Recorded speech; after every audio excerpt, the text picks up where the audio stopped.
I mean, so my dad, fun fact, he wanted me to be a doctor, like really bad.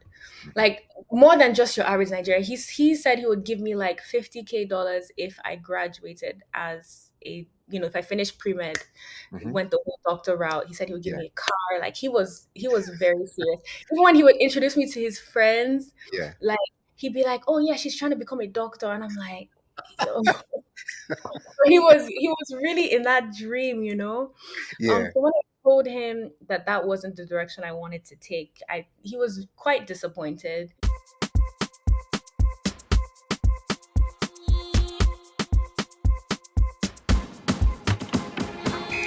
Hey, what's up, fam? This is Sar Levy, host of Africans in Tech, where we're building bridges and shaping futures in tech. We got another fire episode today with Miss Fisayo on board.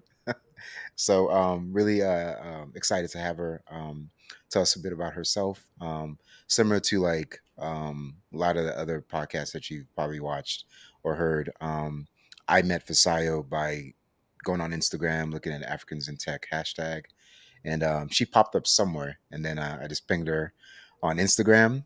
She was cool enough to like respond. I was like, "Who's this rando?"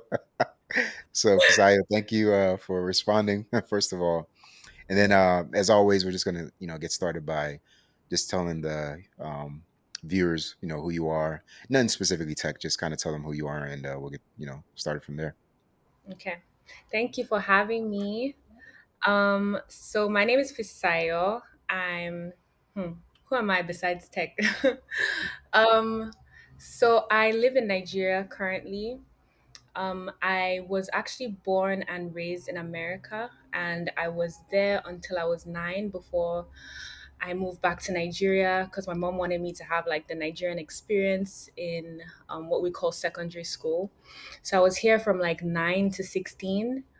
And yeah, after here, I went to university in America, UC San Diego. After that, came back to Nigeria. So I'm very like back and forth with America and Nigeria. But yeah, I just like what I do, which is UX research. Um, I don't know, I just like everything in relation to like creativity, design. That's why I make content as well. I'm a content creator and I like reading and watching shows. And yeah, I think that's pretty much it for me as an intro. Nice, nice. So, how long you been in Nigeria now? So now I've been in Nigeria for 4 years. Okay, okay. Yeah. How's that been in terms of transition? Uh I miss earning in dollars. I can't lie to you. Like I miss having more money. Yeah, But besides that, it's been nice being in a space where I know that okay, what I'm doing might be more impactful because it's still like a very developing environment. So there's so much that's so behind. And okay, given that like I have that experience in America, I know what the quality of life could be. So yeah, I feel like I have a lot to give back here.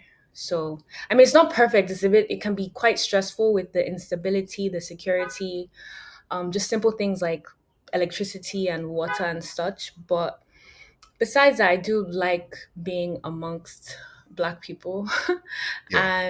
and yeah, just like the community and the family aspect of things. So yeah. Gotcha, gotcha. Okay. Um, was it hard transitioning back? Like when it comes to like I know friends, what you've known for, XYZ years, or Yeah. was it just because you visited a couple times, was it easier to Yeah, it was transition? definitely easier to transition. I already had some friends here.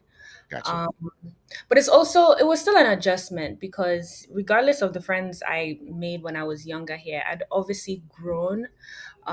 So I had, different values, different standards. So it was still an adjustment, like knowing the friends I had here and also knowing where I was trying to get to.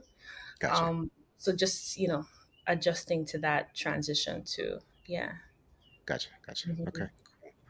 Um, do you still visit the States at all or Oh yeah, definitely. Because my brother still lives there. I still have like family and friends there. So sometimes like last or this year we went for a wedding. Next year we're going for another wedding. So like yeah, I definitely go there like at least once a year.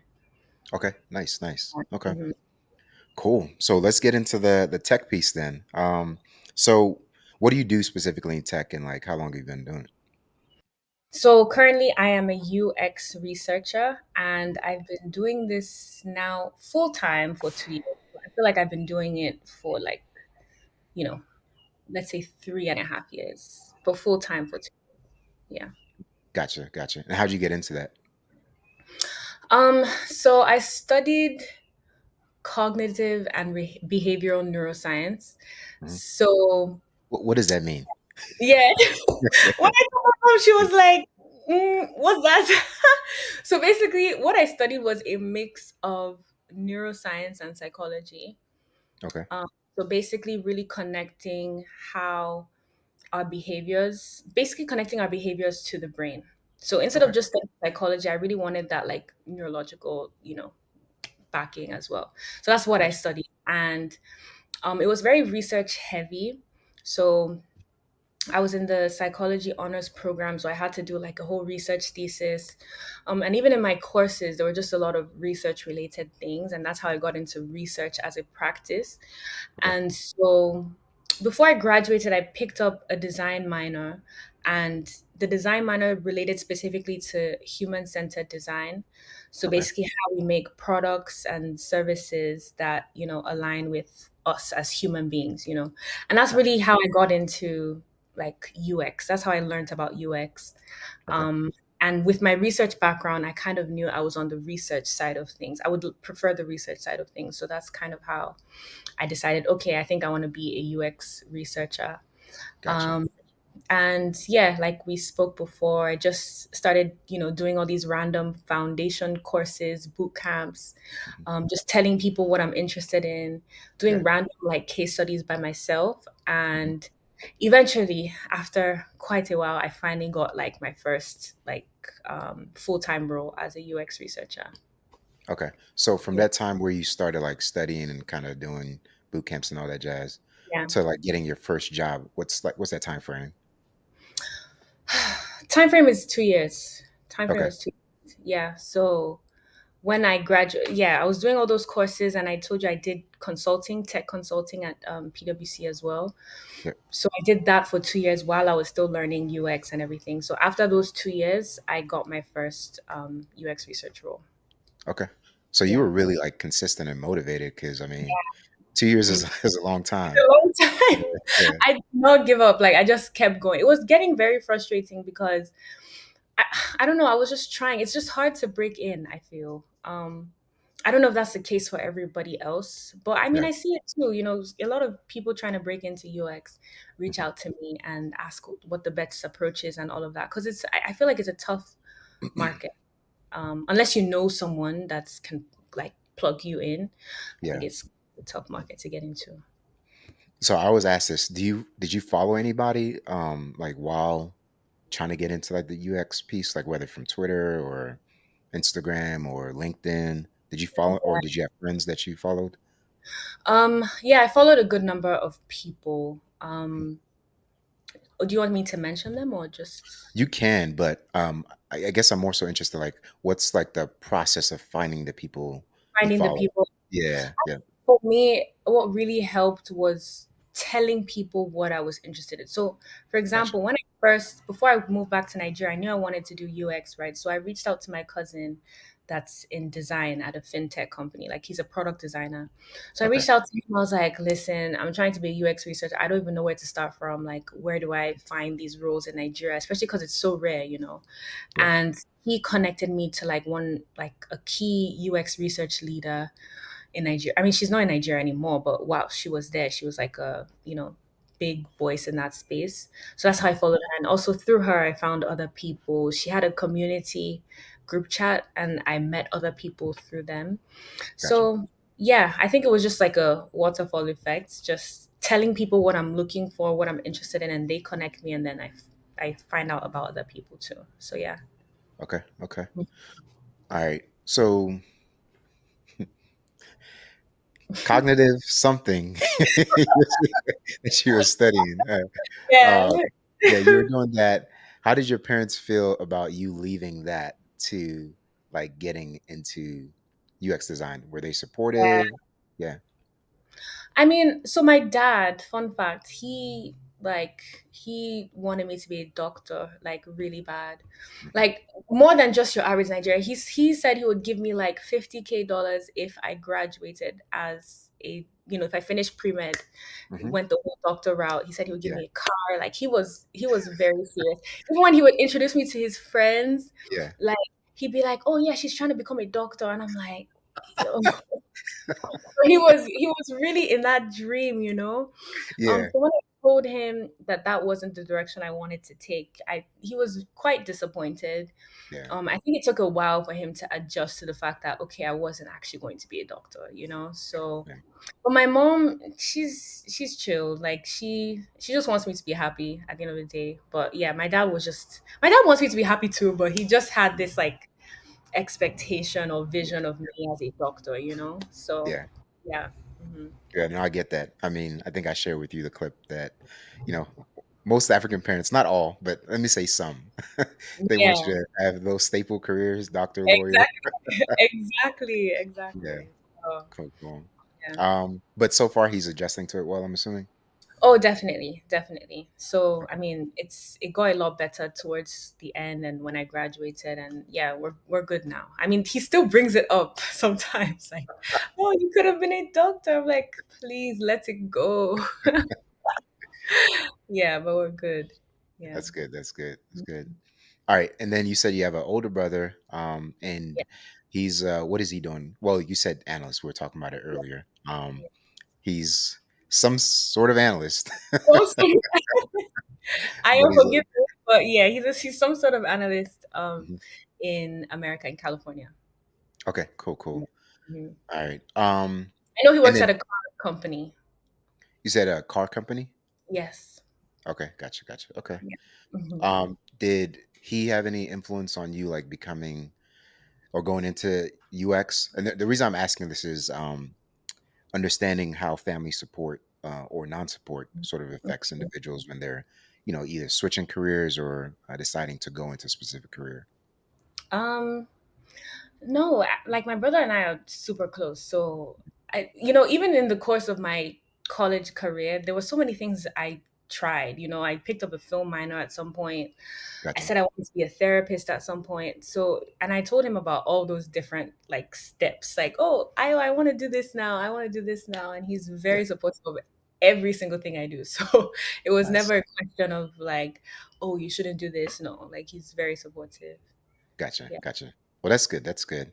Mm. Okay, so you got into UX. Well, you studied and 2 years into UX. What was it like? I guess like your first day on the job, um, leading to well, not necessarily first. Let's go like first couple months. Like, what is it like getting into it versus like what you learned from a theoretical approach versus Yeah. actually like, doing the job? Hmm. Um, Honestly, there's a lot they don't teach you in all these boot camps and courses, Yeah, and I just wish they did, but maybe there's just certain things you can't teach. yeah, So, for example, in the fintech space in Nigeria, things move very fast. So in the courses, they tell you, okay, first you have an empathize stage where you learn about your users, and then you design something, and then you test something. It's very strategic and yeah, methodological, right? But then yeah, you get into like actual work and things are just fast. Like, oh, they come up with this new idea. They want us to ship it, see how we can test it real quick and ship the new feature, right? So it's just there's not always a lot of time to do all those steps. So you have to be very, very creative. You have to think on your feet. yeah. So yeah, that at first was just like, whoa. Like it kind of felt like very weird. Like I didn't know what exactly the best approach was because the only approach I knew was the standard approach. And then Gotcha. you get into real space and it's like you don't have time to do the standard approach or it Yeah, might not be as applicable. So yeah, that was definitely an adjustment for me. But I think with time I definitely got like more flexible, just more creative as well, you know. gotcha. Yeah, no, Yeah. I agree with you. I think partly boot camps teach you sort of like the basics. The thing I like about boot camps is from a specialization standpoint, they teach you Yeah. what to kind of like hone in on, but they Yeah. can't teach you, everything, but they kind of give you like a guiding, trail on what to follow.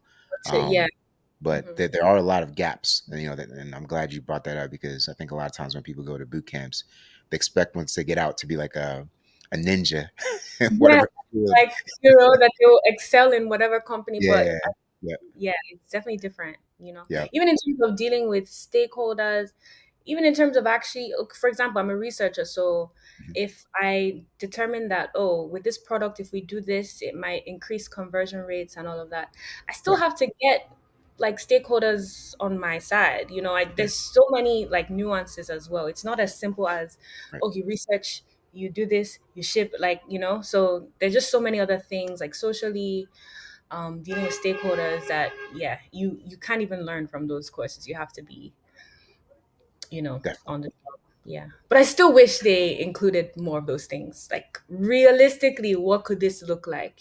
yeah, yeah. So yeah. I agree. I definitely agree. I think and that's part of like I think the fine tuning with boot camps that are actually like quality boot camps is they take feedback from their students and they incorporate some of those things back into their programs. So if any of Yeah. you who do boot camps or own boot camps, like Mhm. please, take this seriously. Like feedback Mhm. from people who actually have gotten jobs from your programs. There's things that you can, definitely refine. So, Yeah, um, definitely. Mhm. speaking of which, what do you do now in terms of like, progressing in like your skill sets and like your career, like what are things that you do to kind of make sure that you're staying up to speed on like the latest trends and like UX and whatnot? Um, hmm. Okay, so I regularly take courses, that's Okay, for sure. I'm currently taking some like data analytics courses now, like product analytics, because I think data is really where research is going. So it's like that's where I want to be as well. Um, but I think just connecting with people, honestly. What's a good example? Like LinkedIn, seeing what like fellow researchers are talking about, what they're learning, even being able to, because I started speaking more, speaking engagements. Like, oh, nice, the other day I went to a company to talk to them about, how to incorporate UX research better in their processes. And I nice, learned from there too, because I know I'm learning what problems they're facing in their product space, because I'm in fintech and that was, HR tech. So I think just connecting with people, speaking engagements, I've learned a lot, definitely, because, yeah, just from what people ask me, what they're telling me about their space and their industry, I'm, keeping up with what's relevant to people. yeah. Um, so yeah, courses and networking and speaking engagements. Also content creation too, because yeah, Gotcha. being on social media, I'm able to see, keep up with like tech news, keep up with other UX researchers, people in UX, people in the tech space, conferences as well. So yeah, I definitely do a lot to make sure I'm like I know what's going on and I'm like continually advancing myself too. Yeah. So how do you one find these courses like and the reason I'm asking is like let's say somebody um I always bring up the JSS like example, but somebody in elementary school Mhm. is looking at a way to get in. Well, they're probably not looking at this at this age, but Yeah. let's say somebody in like high school is looking at ways to get into UX research, and they're looking at how to find a good course to kind of Mhm. learn XYZ aspects of it. Like, what are like what's like a step to step approach you would give them to say, hey, would you YouTube? Would you go on LinkedIn? What's a keyword Yeah. search? Um, Yeah. so I would say it's really important to kind of decide, and it doesn't have to be a concrete decision for the rest of your life, but kind of decide what your current skills are okay, and what you're interested in the tech or UX space, right? hmm I feel like that would really help you to focus because yeah, there's so many courses now. Like there's cybersecurity, there's UX design, like there's so many different courses. So really just focus on where you want to be and also the skills you have currently, because it's really important to like kind of be practical too with your when you're looking for courses. And so Yeah. when you've decided that, I think that just helps because you just narrow down, okay, I'm looking for UX design course that Yep. would get me equipped to, you know, maybe case studies and start applying to jobs and stuff. And yeah, Gotcha. it just narrows that down. So when you're searching, yeah, just UX design courses, UX design boot camp, right? And then so many, of course, that's another thing too. There's so many different platforms now offering those courses. Yep. But I don't know, I always recommend Google because I don't know. It's just it's short, it's sweet, and it's a global standard. So yeah, and I like the UX of the learning as well. So yeah. Gotcha. Yeah. Is there like outside of Google, is there like specific like applications like Udemy or anything like that that you use now to like find like content that you may subscribe to? Yeah, so with my company now, Mhm. I have LinkedIn Learning, I have Udemy, I Nice. have what's the other one? Interaction Design Foundation. Okay. So yeah, it's a good number of different platforms that I can also learn from and keep up with. So Nice. yeah, I definitely do that as well. Okay. Yeah. Cool. And your company, I'm assuming they pay for um, Yes. those platforms. Okay. Nice. Nice. Another Yeah. perk to get into Yeah, tech. it is. It is. Yeah. Yeah. They help Definitely. you to grow. Yeah. Yeah, I think a lot of people, even in tech now, they didn't utilize like some of those like perks to like learn and grow in your career. Um, Yeah, I really do like that. I've noticed that with a good number of people in tech, it's like they have that support from, their company, paying for those courses and such. So, yeah. Mhm. cool. So do Mhm. you have a good network now, like in Nigeria, of Do I UX folks? network. That's a good question. I feel like I'm looking to connect more with people, either on my level or higher. Okay. Because what I'm seeing now, so for example, last year I went for like a tech event and Hmm. it was like so many entry level tech people, Got and it wasn't really as yeah, valuable for me. yeah. So um, yeah, I guess it's just Nigeria. There's like the population of youth and young people. I'm not saying I'm not young, but yeah, it's just it's different. So I'm definitely looking to connect more with people at my stage, like intermediate and Hmm. higher as well. Hmm. I mean, I've met a few people at like maybe conferences and such, but I want to like build those stronger connections with them. I think that's what I'm looking for. Yeah. Gotcha. Yeah, Mhm. it's funny you mentioned young because when I was in Sierra Leone, like if if you were semi-advanced in something and you had a position, they called you like senior and stuff like that. Really? So I was just sure it's the same over there. Yeah, yeah. Mhm. All right. So conferences wise, you said you were attending and you're kind of speaking at some. How do you Yeah. like, you know, um, cherry pick which conferences you go speak at and which ones you attend? Um, so that's actually what I'm doing right now. So Okay. there are a good number of tech events coming up in Nigeria. I guess this is like tech season or something, but like between October and December. Okay. So beforehand, I already kind of decided like, okay, that tech event I went to last year, I'd rather not just go at attendee. I'd rather speak at that. So like I Okay. applied to speak. So the ones that I'd rather speak at, I apply to speak, and then the ones I'd rather attend to learn and grow and network, I go to those. So I have a list of some that I'm going to in the next few months, and then Okay. some that I applied to, and hopefully they get back to me, and I'm able to speak at them. So yeah. Gotcha. Okay. Hmm. Internationally, have you looked at like other conferences that you want to maybe? Yeah. Okay. Yeah, so I just did my first international one this year, so that was really cool. Okay. I had to do like how I use AI in UX research. So I definitely need to just I haven't been as proactive in like looking into the different international spaces. But Okay. yeah, I don't necessarily have certain names in mind. I just know I want to start speaking more internationally. Gotcha. Yeah. Which one did you do? It was called the Rosenfield Media UX conference. It Okay. was like an AI in UX conference. Yeah. Nice. Nice. Okay. Mhm. And Yeah, one. I'm glad you brought that up because one thing I saw a couple of like your posts and stories and whatnot that you're big into like AI and utilizing that. Um, Yeah, can yeah, you talk a bit about that, like how that's helping you, like in your yeah. field right now? I feel like it's everything is aligned because again, because I studied neuroscience, I don't know how to connect it back to AI, but I think it's connected because it's again, it's like building these systems, right?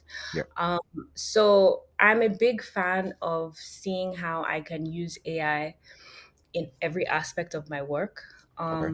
So yeah, in terms of what I do currently, I I mean, I feel like I use it for everything. It's like my buddy, really. Yeah. So when it comes to, like, for example, stakeholder communication, if I've done like an interview, Hmm. right, and I want to share like the three key takeaways from the interview, I would just share the transcript into ChatGPT. I would ask it to give me the three key takeaways, and then I would quickly share that with stakeholders, because again, it's something I've learned that stakeholders want to know what's happening in the research. They don't want to be left in the dark, right? Gotcha. But obviously, when I'm doing all these research product projects, I'm like, okay, I need to, give these guys attention, but I still need to, so AI has really helped me with like communication, also analysis as well.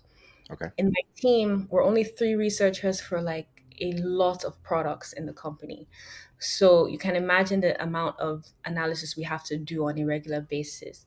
So AI definitely helps me like analyze data. So I use mostly like ChatGPT. I use Figma AI as well. Okay. And in terms of my content creation, I definitely use ChatGPT and Notion AI as Okay. well, just for like content generation and brainstorming and stuff. So yeah, I had a question around that too. I've never used Notion AI or I think you said Figma AI. yeah, AI, Okay. yeah. What's the difference between those and ChatGPT? Like, how is it Okay. different? So Figma is what, designers, I mean, UX researchers use Figma as well to like design and brainstorm and, all of that. So Gotcha. Figma AI is, how will I describe it? So for example, I was working with my colleague on, a Figma board, Hmm. and I asked Figma AI to come up with a brainstorming template that we could use that Okay. had, the brainstorming, organizing, and an action plan. And it came Gotcha. up with that. Then I asked Figma AI, okay, come up with like timelines after we've organized our information, come up with timelines that we can stick with Okay. between this month and this month. And then it came up with timelines for us to follow. So Gotcha. it's, how would I just, yeah, it's more for design, brainstorming type of organization, creativity, and all of that. And then Notion AI is, I use it more for content. So I use Notion to organize my content schedule, planning, and all of that. And Okay. then when I have all these ideas in Notion, I ask Notion AI to, you know, fill in, like give me content for this topic. And then it'll give me content, and then I'll just edit it a bit and then use it as a caption on Instagram. So yeah, that's Gotcha. how I use all these different tools. Yeah. Okay. Cool. Cool. Do you know if it has any um tie back into ChatGPT? Are they like hooking into ChatGPT and then just spinning off of that with like a subset of like LLMs, or is it just more of like their own custom AI they built? I feel like they're connected. I'm not entirely sure, but I think they are. Yeah. Okay. Okay. Mhm. Yeah, because under the hood, I've seen like a lot of like, quote unquote new AIs, like they're Yeah. just using a token and then they're just curating Exactly. the information from Exactly. It's ChatGPT. integrating. Yeah. It's not. Exactly. Yeah. Okay. Mhm. Okay. Yeah. Cool. And then going back to Siri's talking. No one told you to say anything, Siri. um, Technology. Yeah. Just does what it wants. Sorry about that. Okay. I hope we don't cut this out as a blooper because this is actually important because this happens. um, but in regards to Figma, can you kind of explain briefly what Figma is like?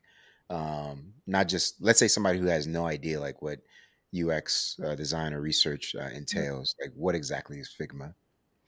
I would say Figma is a standard platform that a lot of designers, product managers, UX researchers use. So Hmm. essentially, it's where you can design interfaces. Okay, I think that's the best way I would describe it. I know you can use Adobe to design interfaces as well, gotcha. but a lot of people like Figma because of how collaborative it is. You can have so many people on like one file. Someone Okay, can put comments, you can edit, and then you can also use it as a prototyping tool. So after you've designed, okay, you can connect the different buttons together okay. and share it with someone to actually click through like they're using an app, right? To Gotcha. click through and share their experience with, okay, this is my experience with checking out on this app that you've built. So without having to go into developing and all of that, Yeah, spending time, money, and all of that, you can just quickly design, have somebody test through the prototyping. You can collaborate there, you can also brainstorm there, have brainstorming sessions. So yeah, it's a very collaborative tool for designers and everybody in that space. yeah. No, that's super cool. Um, Mhm. is it a SaaS product where it's like subscription based, where you have to pay whatever fee, and then you get certain like services open to you, or is it free completely? Yeah, so it's free. It's free. I Okay. mean, there's certain things that aren't free. So obviously, with my company, we have the company plan so that we can have a good number of files and all of that. Yeah. Um, but yeah, so I guess there's levels to it. Also, there's an education if you're a student as well. So there are different levels that you can use. Okay. Hmm. Cool. Cool. Yeah. That's awesome. Hmm. Yeah, I've never heard of Figma. Well, I'm not in the UX UI space, but yeah, that's Hmm. cool. Hmm. Um, what other tools, I guess, or competitors are there to Figma? I know you mentioned Adobe. Yeah, Uh, there's a um I would say those are the main ones, though. I know if we were talking to a designer, I'm sure they would know others. yeah, But I would say Figma and Adobe are the main ones. Yeah. gotcha, gotcha. Okay, cool, cool, cool. All right.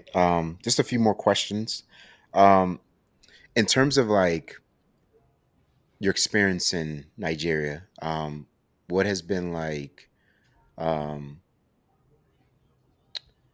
I want to say positive, negatives, but I guess what has been like your experience in general when it comes to like the um, working for a tech company in Nigeria? And is your company, is it based in Nigeria, or is it a company that's based outside elsewhere but has a subsidiary in Nigeria? So my company is based in Nigeria, but we have different branches in different areas. I know they have one in Germany. They have something in America, and then some other African countries as well, like Kenya as well. Gotcha, Yeah. Hmm. gotcha.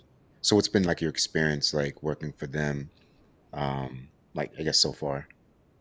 And you don't have to like, we're not trying to get you in trouble. In trouble.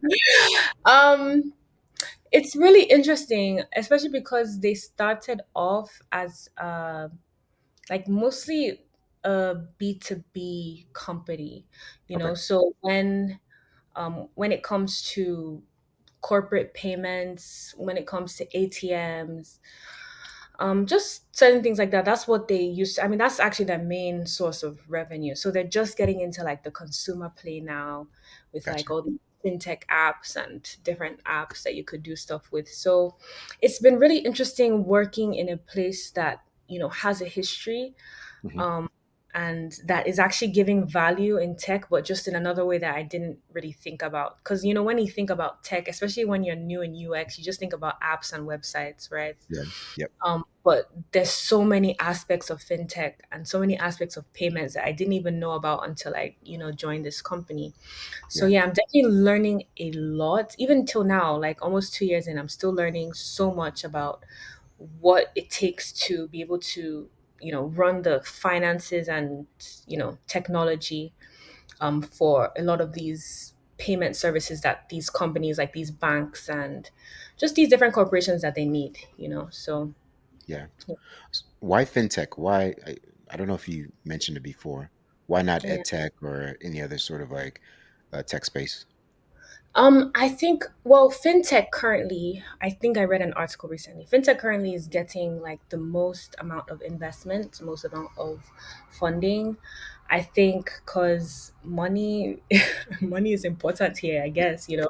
So, um, why fintech? There's no I don't know. I think it's just an interesting space to be, an irrelevant space to be in right now. Okay. But yeah, I'm still interested in like health tech, given that my mom is a dentist. You know, like Yeah. I've been exposed to so many different things whenever I go to a clinic. So health tech is another thing that's of interest to me. But in terms of like where the money is right now, it's Mhm. definitely tech in Nigeria. Yeah. Gotcha. Gotcha. Okay. Cool. No, I Mhm. no issues with that. Follow the money. Yeah. So Yeah. I get So even that. in terms of like UX roles that are available, I've noticed they're mostly in fintech. You know, maybe because they have the funding Gotcha. to be able to afford like a UX person, you know. So I've noticed that too. So yeah. Gotcha. Gotcha. Okay. Mhm. Cool. All right. Last couple questions. I know I said that before. Mhm. Um, when it comes to like business, have you thought about um, doing business in Nigeria or Africa as a whole? And if so, like, what does that look like? If Mhm. not, no worries. But just figured we'll Yeah. ask. Um, I mean, definitely. I feel like when you live here, you feel like you at some point you need to have a business, you know. Yeah. So I've definitely thought about that. I don't know. It seems like it might be something UX related. I mean, other business ideas too. Um, I have no idea what that's going to look like in the next 5 years, but Yeah. um, I mean, there's also my mom's company, her dental clinic as well. So yeah, I'm definitely open to the business side of things. But I also think whatever I do, I'll Mhm. always have tech as well. Like, yeah, I think so. Yeah. Cool. Hmm. Cool. So you opened up the door for the last question, which is Yeah. in the next like 3 to 5 years, like where do you see yourself? Whether still in the tech space, whether you're UX, UI, or whether you're product manager, like where do you see yourself? So I don't know the exact title, but I do see myself as more of a leader in my space. I know it would probably be in tech, probably be in UX somehow, or product somehow. Okay, Um, and definitely just on the user experience side, I'm really passionate about making products that actually work well with different types of users. gotcha. So just, you know, being a thought leader in that space, being able to travel, being able to speak, being able to consult. Mhm. I think that's what I see in the next 3 to 5 years. So I don't know the exact title, you know, or, you know, the exact job, but I just know what my lifestyle, what I'd like it to look like. Yeah. Okay, okay. We're just gonna Yeah. say it's an analyst role. Yeah. Good one. Yeah. Cool, cool. Well, Yeah. Fisayo, thank you so much for being part of the show. Definitely enjoy it. We typically have like a whiteboard session, but for now, we're probably going to save that for a bit later. Okay. Did you have any questions or any last feedback to like anyone who's trying to get in touch with you, like on how to get Um, into like UX or the research portion of it? hmm, like a last thing to say. I would say just start. I think so many people are, you know, worried about, okay, where do I start from? Da, da, da, da. The best thing is to just start because time moves fast and then you're gonna be 2 years down the line and you haven't started. So like just start, even if it's sloppy, even if it's just on your own. And you also Yeah, don't need a job to be a UX person. You don't need a job to be in tech. I mean, in this today, you can literally do things on your laptop by yourself and you don't need anybody. So yeah, no excuses is what I'd say.